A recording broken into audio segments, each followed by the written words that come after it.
Israeli soldiers operate with such a level of impunity that they think they can, for a laugh or for a light, they can actually publish online their own crimes. What's happened with the genocide in Gaza is the fact that it is a genocide, and therefore the crimes are so egregious that are being carried out. The attempt to cover them up and whitewash them, as has been done for a very long time, is failing. You're quoting a state that is, at the very least, you just said, accused of genocide by the world's largest institutions. So it seems very odd to take the word of the war criminal, right? I mean, Netanyahu has a warrant out for his arrest. Since the 7th of October and Israel's war on Gaza, now widely labeled a genocide, Western media coverage has come under intense scrutiny, particularly for the language and terminology used by many outlets. And as a result, the coverage by many Western outlets has been accused of bias against Palestinians, effectively providing cover for Israel's war on Gaza. Now, to delve into this, we're speaking to Assal Rad, an Iranian-American scholar of the modern Middle East and fellow at Dawn, and she's made it her mission to call out misleading headlines. Her widely shared posts earned her the title of Headline Fixer, turning this into a trend of its own online. And she joins us from California. Assal Rad, thank you so much for taking the time to be on Real Talk. Thank you for having me. There's a lot I want to get into, Assal. I think the first question, which makes me quite curious, I mean, you're one of the first, if not the first, to start, correct misleading headlines on social media, and it started becoming this trend online. What made you start doing this, if we actually take it from the top? Well, I actually started doing this before the Gaza genocide. So this is where I think it's become more of a noticeable, or something that people have seen shared online a lot more. But before that, and this goes back a few years, for instance, to Israel's attacks on Gaza in May of 2021, I was using the same kind of headline corrections. And I don't even always use it only in the context of Palestine and Israel. I've used it more broadly in terms of like US foreign policy vis-a-vis the Middle East.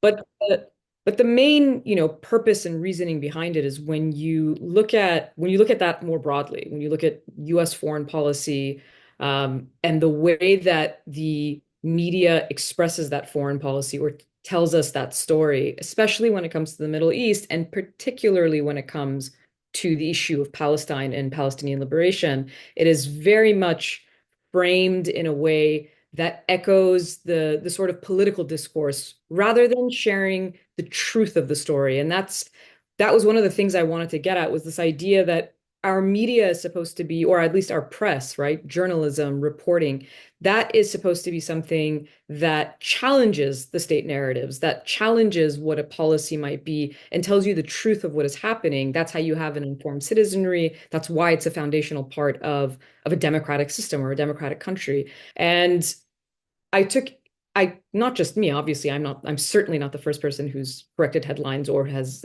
taken issue with the way that Western media frames political issues. But as someone who's studied the region and studied its history for a long time, that was always the thing that stood out to me, was the fact that when the general public had information, their views would be different. We see that now with the Gaza genocide and the way that social media has had an impact, particularly TikTok has had an impact. And the fact that now you see, the lowest support in the US populace. This is a recent Gallup poll, the lowest support in the United States for Israel in 25 years of that question being asked on the Gallup poll. So that tells you something about how important the framing and the information that people receive is, and how skewed it's been for such a long time. So it was really about correcting that narrative so that it reflected the truth rather than US policies. And what has this experience taught you so far? Your takeaways from it? I think the main thing that it's taught me is exactly what I was just talking about. The fact that if people were informed about what was actually happening, their opinions on things would be quite different. The US is an overwhelmingly propagandized in terms of its support for the state of Israel. It's borders on being a fanatic point of view politically, right? Even if you look at the kinds of language that is used, that's commonly used, that we never question, something like unconditional aid to Israel, unconditional support for Israel.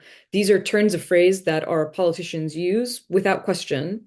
And they become, because they become repeated over and over again, it, and that's essentially how propaganda works, it becomes something that no one ever questions. But if you think about it for just a moment, if you remove yourself from the fact that you've heard that phrase over and over again, why would it be unconditional? Of course it should be conditional. I mean, US law dictates that military and foreign aid is conditioned. It's conditioned on whether or not the country that we're providing the weapons and military aid for are carrying out gross human rights violations, or if they're carrying out war crimes, or if they're blocking humanitarian aid. All of this is within US domestic law, let alone international law. So the idea that it would be unconditional is on its face problematic. And yet we hear that phrase used over and over again.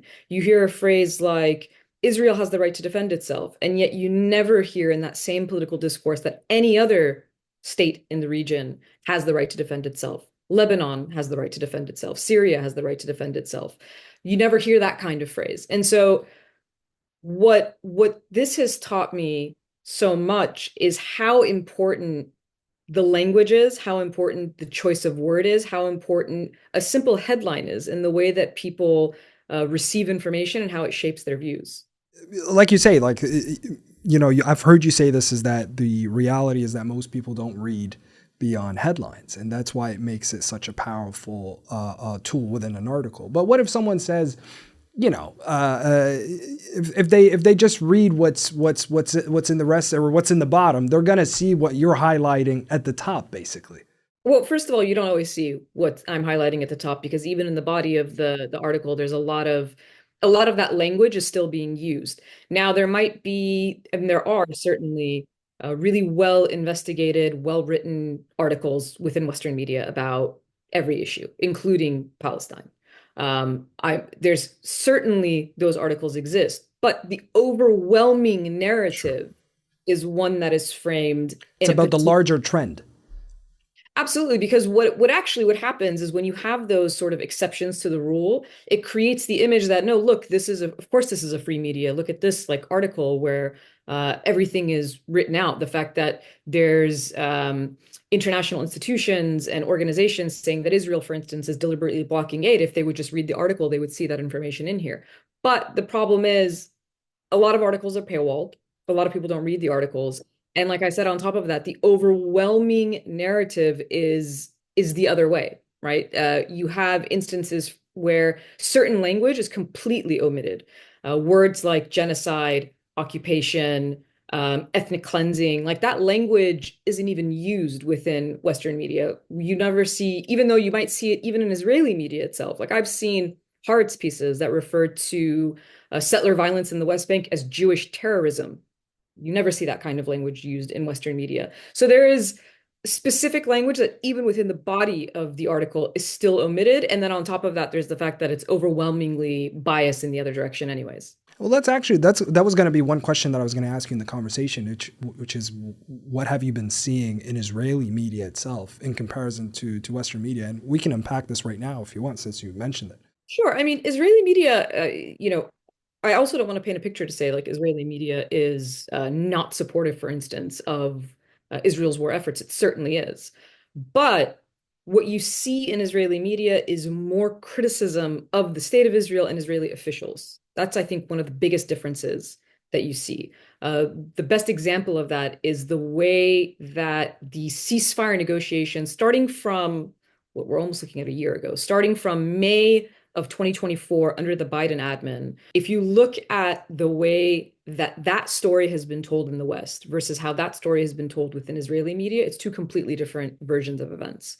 Because in Israeli media, there is very clear, consistent stories that criticize the Netanyahu administration in Israel, him individually, as well as other officials, and the fact that he has been sabotaging the ceasefire talks from the beginning, that he never wanted to end the war, that the hostages have been sacrificed. All of this kind of language is very common within Israeli media.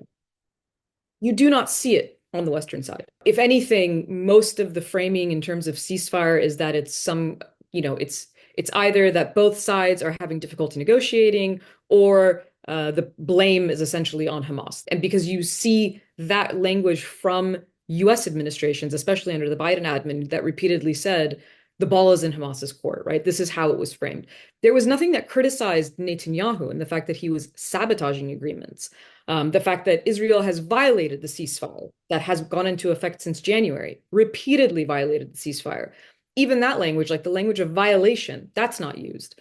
So you get a different picture of things. The fact that there's protests going on in Israel, how the hostage families have talked about the Israeli side of handling the ceasefire negotiations.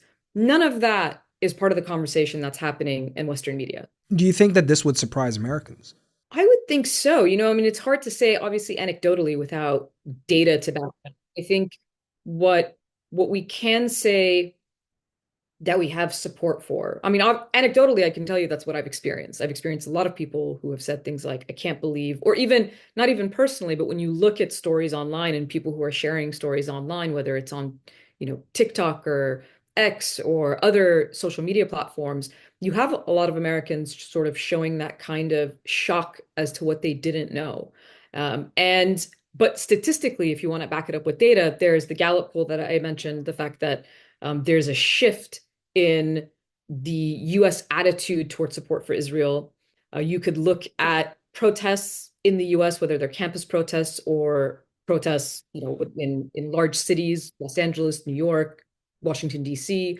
You could look at the protest movements that affected the 2024 elections. All of these things sort of back the idea that there is clearly a shift that is happening within the discourse and within the way that Americans have been affected by seeing these images.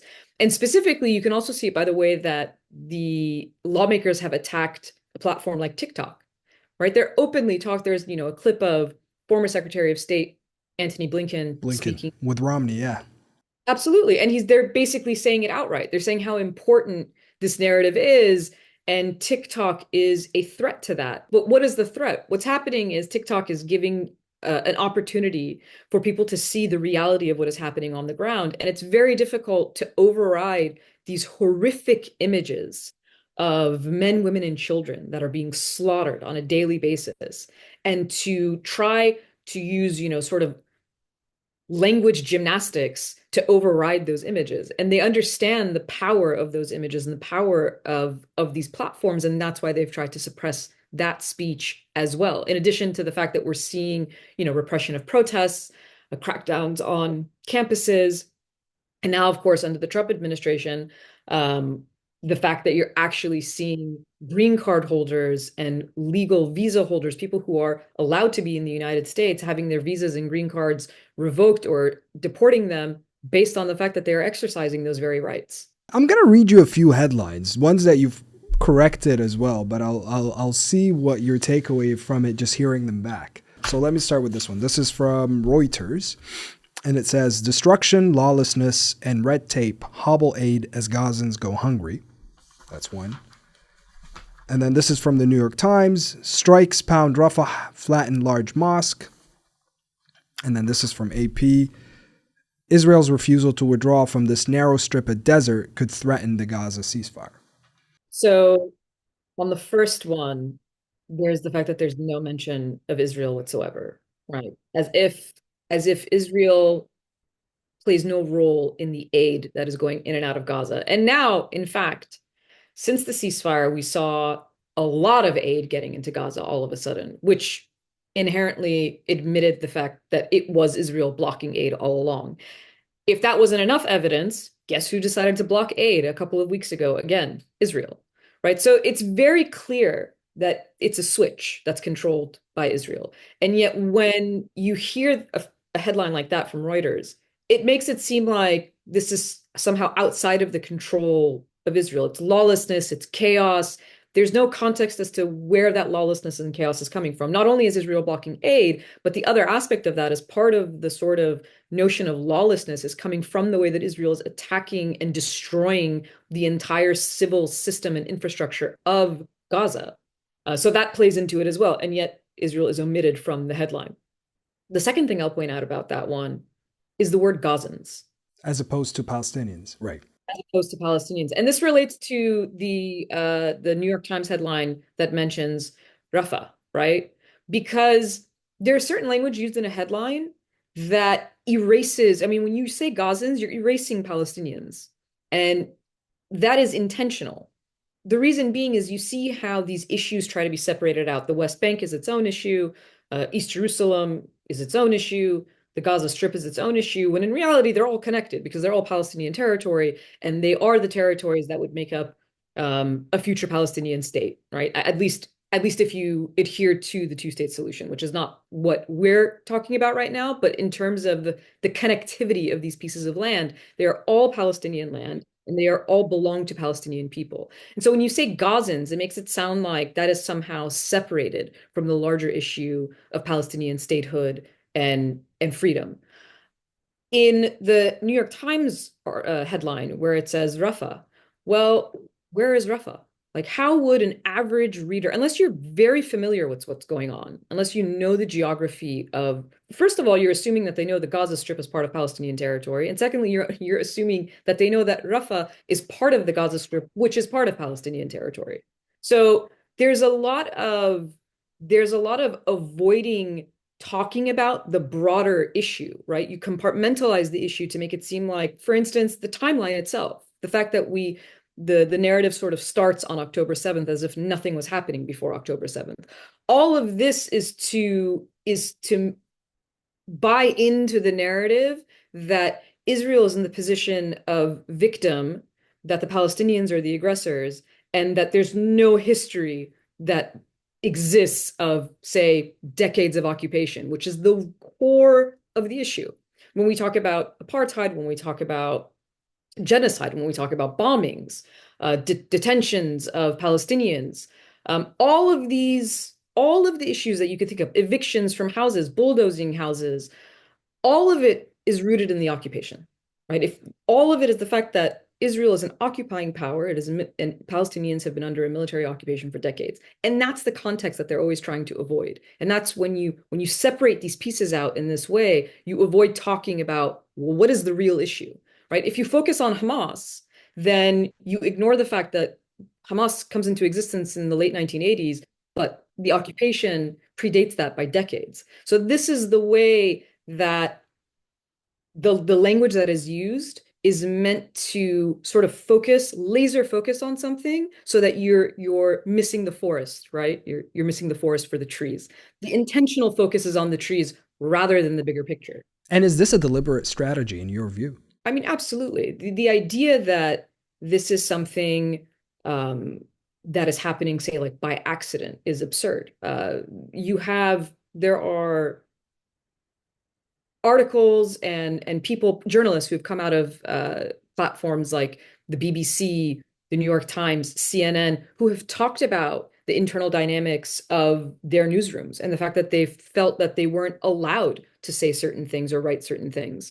You have the fact that there are leaked documents from the New York Times that are directly instructing their reporters not to use certain language like genocide or occupied territories or Palestine. Ethnic cleansing. Yeah. Yeah, all of that is by design. And when you look at that and then you actually look at the raw data that's in front of you, you can see how it's playing out. The thing that you can look at on top of that is the way it compares to other conflicts. So the way, for instance, the Russia-Ukraine war is talked about is quite different. The language that's described, the language that's used to describe Israelis is different than the language that's used to describe Palestinians, right? An Israeli soldier is described as a hostage. A Palestinian child is described as a prisoner, even though both of them have been detained, right? But one is a hostage and the other is always a prisoner, even though they're children, there's no charge, there's no crime, and eventually they're released. So all of those things, the all of that is meant to dehumanize Palestinians in the process, right? Where you have Ukrainians are talked about differently, Israelis are talked about differently, Palestinians are dehumanized so that their deaths and their killing are seen as less important or less significant to report on. Yeah, and I actually have this was an Intercept study to add on to the point that you're making right now. So the Intercept recently published a study, I think it was the last year. It was saying that Israeli deaths were mentioned 16 times more often than when they were Palestinian. And the term slaughter was used by editors and reporters to describe the killing of Israelis versus Palestinians 60-1. Massacre was used to describe the killing of Israelis versus Palestinians 125-2. Yeah. I mean, that's why I said there's no question to it. I mean, when you actually look into the data, it's very clear that that's what's there. Um, it's, and this is why I talk about the idea of a free press and a political discourse. Whatever is the policy seems to be what the sort of corporate media, right? This legacy mainstream media, that's what we're talking about. Obviously, there's all of these independent media organizations that now exist that challenge that narrative. But a lot of people, because some people will argue, well, nobody really reads the New York Times anymore, or nobody watches CNN. There are generational differences, certainly, but that's not true, right? That's not a true statement. Obviously, there are people who are reading the New York Times, there are people who are watching CNN, or else those And institutions they would not still exist. carry influence as well. Absolutely, they carry influence. The fact that the way that we get information, the passive way that we get information, and that's why I focus on headlines, that's what helps shape the way that we think way more, especially as a general public. Like if you are looking into an issue, any issue, with any great detail, then you're going to have a different understanding of it. But when you're a passive observer, then you're just getting little snippets, bits of information. And it's those bits of information that you're seeing, if you're sitting at a cafe and CNN is running and you see a headline under, the headers that they put on. If you're scrolling on a social media platform and there's a New York Times post and you just see just a few words, those are the passive things that most people are picking up on. And that's why that piece of the language is so important. I wanted to ask you about going back to the point that you were making about Israel blocking aid. I want to talk about framing and the importance of framing a headline here. And if we take that particular example, I think of, let's say, one example would be, Israel is blocking electricity or blocking aid to pressure Hamas. Or the UN will come out and say that Israel's blocking aid. And then you'll have a news headline that would say, the UN accuses Israel of blocking aid, which Israel denies, or something along those lines. I'm talking about the importance of framing here. Well, because they're trying to justify it, right? It's not Israel is blocking aid and this is a violation of international law. The fact that that's a war crime, that is completely absent from it. You actually see, and this is within the headlines themselves, you actually see them trying to justify Israel's action rather than reporting it as what it is, which is, a violation of international law. Or when, the accusation, it's always an accusation. It can't be that Israel is committing genocide. Right? You can't just say Israel is committing genocide, which is the global consensus of, Amnesty International, Human Rights Watch, now multiple UN reports, right? There are multiple UN reports that say this is genocide.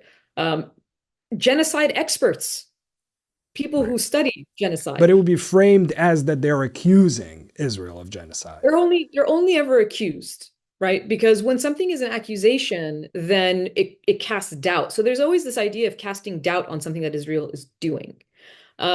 On top of that, within the same headline, it's Israel denies this, or Israel calls the UN anti-Israel or anti-Semitic, right? All of this is to undermine. So you're helping the headline is helping to undermine the international institution. It's helping to undermine Amnesty International or the United Nations.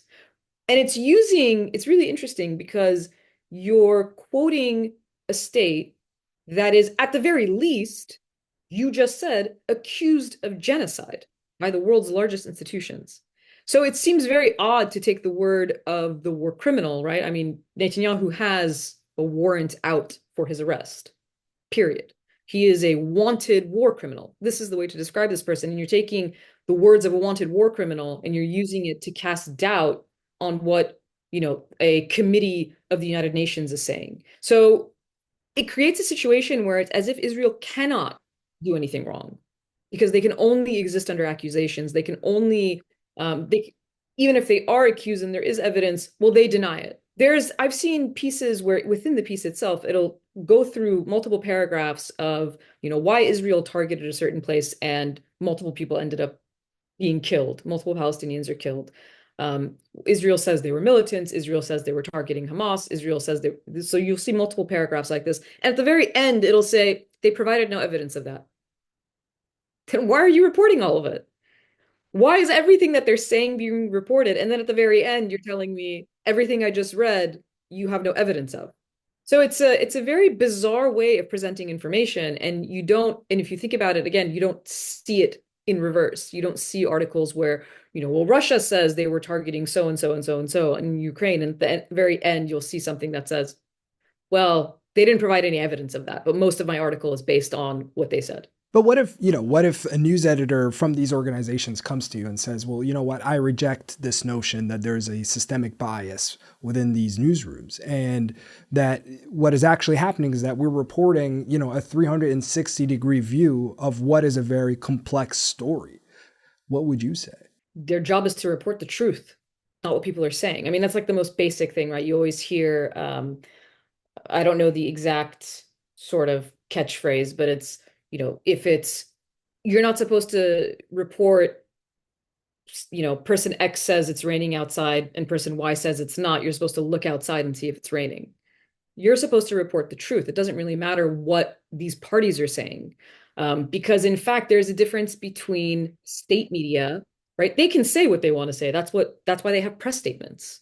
That's why they have foreign ministries. That's why we have, a State Department in the United States. Governments can say whatever they want to say, but the job of a free press, and I say that because we champion this idea in the West that we exist in the liberal world as opposed to authoritarian societies. We have a free press. The job of the free press is to question and challenge that, or else you end up with a situation like we did in 2003 with the invasion of Iraq, where, and that's now a matter of record. Like that's historical record. Everybody knows that there was a concerted effort by the Bush administration at the time to create basically lies, fabrications in order to justify its invasion of Iraq. And the job of the press was to tell you, was this true or not? But they didn't do that. And so that helped create a public sense that if you look at polling back in 2002 and early 2003, the majority of Americans believed that Saddam Hussein was either close to or already possessed weapons of mass destruction. Now, you can blame the American public for not being informed, but it's not actually their fault that they're not informed because the channels through which they're supposed to be informed did not give them the correct information. And that's why it's so important that the job of the press is to report the truth, not to report what everybody is saying. And do you still see the organizations that we talked about, legacy media, let's say, do you see them still functioning as a free press? I obviously don't want to draw, a parallel as if they're operating in the same way that state medias are operating in authoritarian states. But there should be a lot of cause for concern. I mean, if you look at the broader political context that we currently are living in the United States, and you talk about authoritarianism, it's not just about the free press, right? There are other aspects of this that are playing out as we speak. The how checks and balances that are written to the system, how are those actually operating? How much power does the executive have? The questions about free speech and the right to protest, all of this is happening in real time. And while you see some sense of urgency on the part of the press to sort of question that and then understand their own significance within that system. When it comes to certain topics, they play into that very situation. And so I don't want to say that it is the same, that it is operating as, say, a state press, but it is not operating as a free press, if that makes sense, right? It's not entirely on one side, but it's also not operating the way that a free press is supposed to operate. It is also not telling you, it's not telling you the story, it's telling you a curated story that just happens to reflect the policy positions of corporate interests and the US government. And I'll tell you why I asked the free press question. It's because I've noticed on your social media, you share a lot of articles and headlines from The Onion. And I wonder if that is part of a vision or a way of you seeing that their headlines are a lot more accurate than if the idea is satire doing a better job in truth telling than mainstream media. Well, satire to a certain extent is supposed to be truth telling, right? I mean, it's being self-ironic and it's criticizing, it's doing two things at once. It's criticizing the media and the way that the media is telling that very story, but also the story itself, right? It's criticizing, say, Israel's policies for the way that they're carrying out their genocide or war, whatever military operations they're carrying out. It's criticizing that, but it's also criticizing US politicians. It's also criticizing how the media operates, that it doesn't tell this sort of raw way of telling the story. I use The Onion, and to a certain extent, it is still parody, but it's not. Some of the headlines have been eerily accurate for what is actually happening. There are moments where the line between satire and reality has been completely blurred, I think, when you look at the articles on The Onion. How unprecedented is this time that we're in for a scholar like yourself, and I'm talking specifically in terms of media coverage of Gaza in relation to what is actually happening on the ground? I don't think it's unprecedented. I mean, if you look at it from a historical point of view, but propaganda has been around for a very, very long time. The sort of famed book by Edward Herman and Noam Chomsky, Manufacturing Consent. That book was published in 1988, so it's clearly not new. And even before you had social media, and even before you had televised media, uh, just think if you go back to World War II and Nazi Germany, if there was widespread propaganda to justify the atrocities and the Holocaust of that state.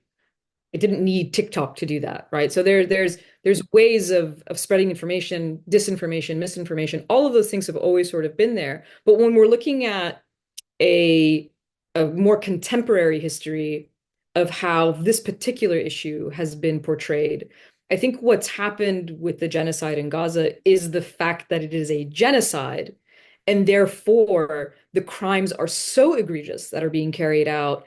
The attempt to cover them up and whitewash them, as has been done for a very long time, is failing simply because of the level of atrocity. And is it ultimately about impunity, in your view? The idea that all of these atrocities can be documented, knowing that there will be no consequences? Well, just think about the fact that a lot of the images, a lot of the evidence that is being collected of war crimes is being collected from social media posts of Israeli soldiers.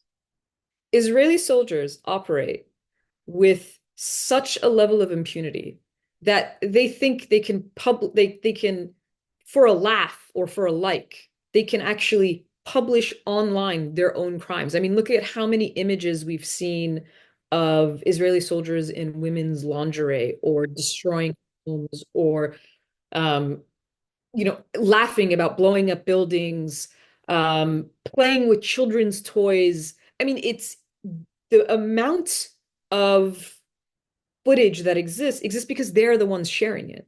And that is now being used abroad when Israeli soldiers are traveling abroad as evidence for, war crimes being committed. And so the steps that the Israeli state has taken is to tell their soldiers either A, stop posting things, or delete your social media posts before you travel abroad. They're not telling them not to commit war crimes. They're telling them stop publishing it online, or at least, delete the paper trail before you travel abroad. But that, to me, is the greatest sort of illustration of impunity, that you believe that you are so immune to accountability that you can actually boast of the war crimes that you are committing. I'm curious. I'm thinking as you're speaking right now. I'm wondering what kind of conversations are you having behind closed doors, arguments, debates, maybe with colleagues, maybe with members of the media, maybe with members in academic institutions of what's happening on the ground right now. Is there any particular conversation or debate that sticks out to you? I mean, I think I see a lot of agreement, if anything else. I think the criticisms will come from some of the things you've said yourself. Well, it's obviously still nothing like an authoritarian press. It's not a state press. There are still really good articles. There are journalists doing really good work. I don't disagree with that. I'm not saying that there aren't journalists doing really good work. There are journalists doing really good work. I mean, outside of just looking at headlines and the written part of the stories, I've also followed State Department press briefings. where you have a room of journalists who are asking questions, and the State Department spokespeople are meant to respond to those. And you see that there are journalists who are trying, they're trying to get at the answers. They're questioning I was going to say logic, but really they're questioning the illogic of what they're being told. But, there's only so much that individual journalists can do. It's the institutions that I am criticizing. It's the institutions that are problematic. It's the editors that are higher up. It's the higher ups who are giving these dictates that say, hey, don't use this kind of language, where you're not allowed to use this kind of language. And so it's more of a systemic problem than it is that of individual journalists. And I think that's one of the big pushbacks that I get. And I always try to add that language to say this is not an attack across the board. This is not, a wide net to say, there's no one doing good journalism, or that you're blaming reporters and journalists themselves, but more so the institutions that do not allow them the space, that normalize this kind of censorship or this kind of bias. It's become so normalized that it's hard to even question. And I hope that that's what we're seeing now, that we're starting to question the sort of inner workings and the logic of, well, are you sure that it makes sense to frame it this way? Like, why has this become so normalized to now say things like Israel is blocking aid to pressure Hamas? That extra sentence is normalizing the first part of it, as if to say that it is a legitimate tactic and not collective punishment, which is what it actually is. So, how did we get here? And can we sort of criticize that and break it apart without attacking sort of everyone under the sun? And how effective have you been seeing this? And I'm talking specifically about calling out these institutions, these organizations. Do you feel like social media has played a role in influencing the media landscape right now when it comes to criticism and calling them out? To some extent, yes. I mean, you can say it on a couple of I can say I've seen it in a few different ways how it's manifested. So you'll see um, updates on headlines, either as a social media post, right? They'll go back and there'll be an original version of a headline. I've even seen headlines that have been updated multiple times because there's so much pushback from the way that the original headline, I mean, it's so terribly framed, and you get this kind of backlash on social media. We've even seen, and this is on Twitter or X specifically, community notes on headlines, right? You'll see like BBC with a community note, which I think is fascinating because imagine you're the institution that's supposed to be telling the truth, and you're now getting a community note because you didn't manage to do so. Like, that's not journalism. If you're getting a community note, you're not doing journalism. You're not reporting facts because someone had to come correct you in the way that you framed something. So those are ways, I think, those are very clear manifestations of how public backlash has affected the way that these media outlets are operating. There's also a negative side of it, though, right? If you think about the BBC documentary that just got pulled, this was a few weeks ago, it was because of the sort of backlash that they got. But they pulled that documentary despite the fact that it's if you were talking about, if you're going to say, if you're going to show the Israeli side of something, if you're going to embed with Israeli soldiers who, again, stand accused of war crimes, crimes against humanity, and genocide, then why is showing a documentary of the other side problematic? Again, because it shows you this sort of idea that you cannot humanize, you cannot show the other perspective as if the other perspective is in and of itself not legitimate to begin with. But if you're showing both sides, then at least show both sides. There's something that doesn't add up, if you understand what I'm saying. It's like either stop embedding with Israeli soldiers, because that doesn't make any sense because you're only getting one point of view, or then why are you pulling this kind of a documentary? Then this documentary shouldn't be problematic. Or just tell the story, tell the truth. Don't embed with them and don't show this documentary. Fine. But you can't have it sort of all ways. You can't embed with Israeli soldiers in Lebanon, not be allowed, right? Israel hasn't allowed foreign press into Gaza this entire time. Why? This is theoretically called the only democracy in the Middle East over and over and over again. And yet they don't allow press into Gaza. They don't allow independent investigation, international investigations into war crimes. They're cracking down on not only Al Jazeera, right, within within Israel and the West Bank, but also Haaretz. They're cracking down on their own media as well. So this is all part of the story that, again, rarely gets told on the Western side. And then all the information that is coming from a state that's clearly engaging in war crimes and at the same time, repression of information is being shared as if that information is factual. On the part of the community notes that you were saying on X, and the idea of social media having an influence on the media landscape, I'm wondering, and I wanted to ask, how much you think this also influences public opinion, because there was a Gallup poll that you actually referenced in one of your articles. I think it was a Zeteo article, where it showed that only half of Americans believe that Palestinians or half of Americans think more Palestinians have died than Israelis in the war. So that means the other half doesn't think so. With a statistic like that, I mean, what does it tell you about public opinion? Well, yeah, I remember. I'm trying to think of when that poll was from. That poll was from last year, and I think it was something like, yeah, like half of Americans couldn't answer if more Palestinians had died than Israelis. And this was at the time where I think we had surpassed the 30,000 death toll threshold in Gaza. 30,000 Palestinians had been killed in Gaza. That's correct. Yes. We're not even talking about you're not talking about comparable numbers at all. So how can you have something that's so lopsided and then half of the country doesn't know this information? I think obviously again, social media plays an important role in getting information, but I don't want to oversell the role of social media because again, it's just another media platform. It's also social media is also a place where disinformation and misinformation is being played over and over again as well. And it's also American owned. Well, most of the big platforms as well. So they can be subject to some kind of censorship, like what we've seen.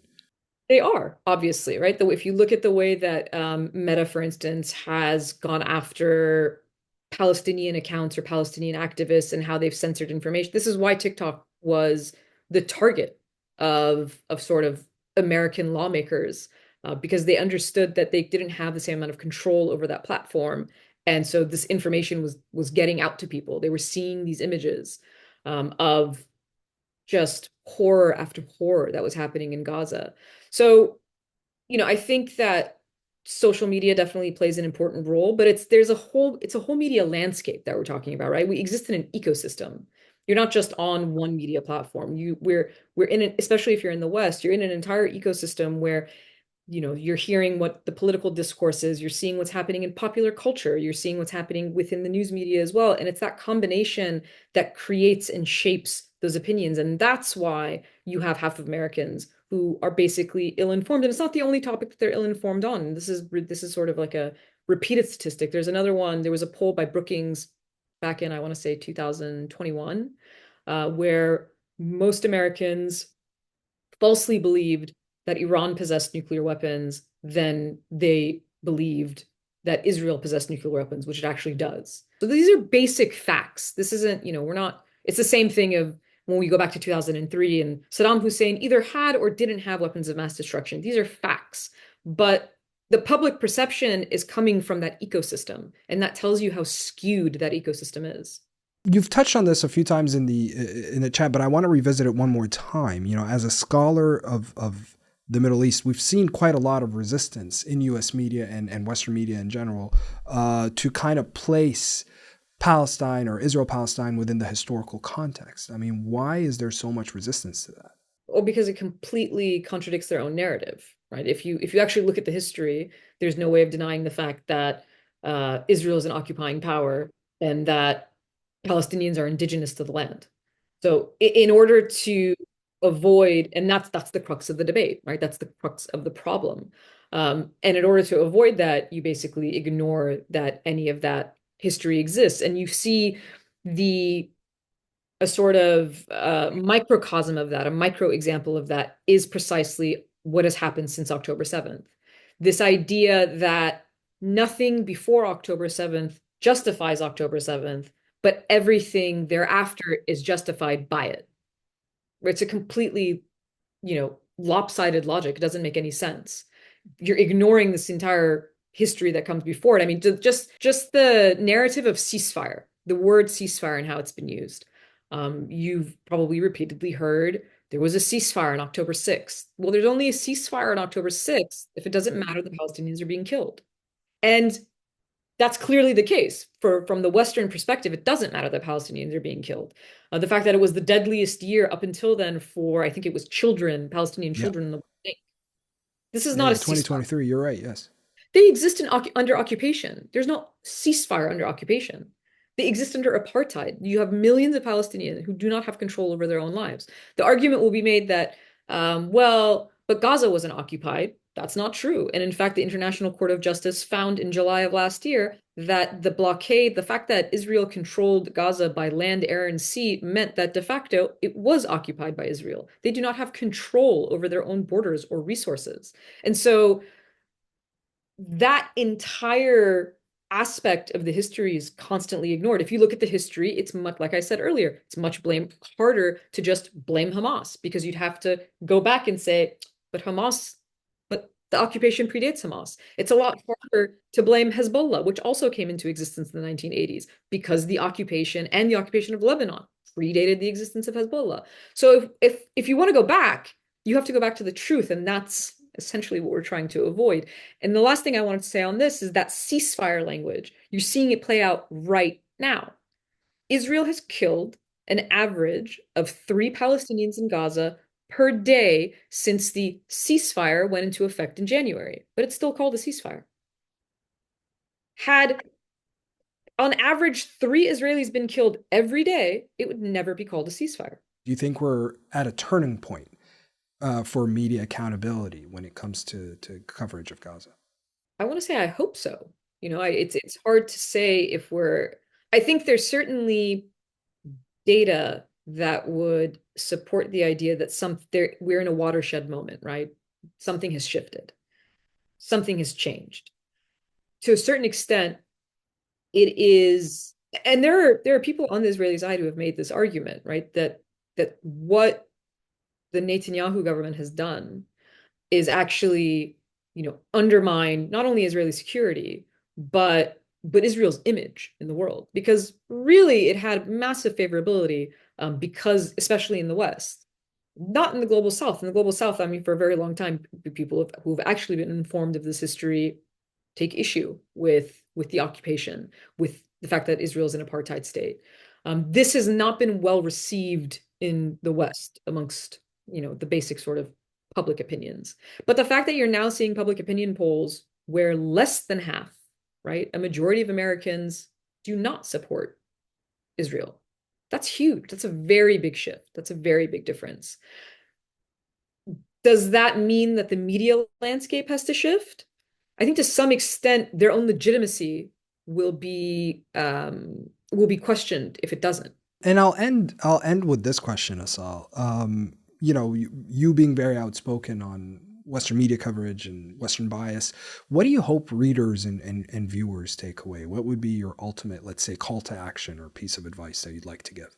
Honestly, it's just to think critically of the information that we receive, to understand that there is likely some kind of bias that goes behind it. And going back to the idea of manufacturing consent and the argument that was laid out in that 1988 book, part of it is because our media is a for-profit industry. Our news is for-profit. And therefore, these platforms are beholden to certain interests. If they want access to the president or to US officials, well, if you're really, really critical, it's going to make it a lot harder for you to have access.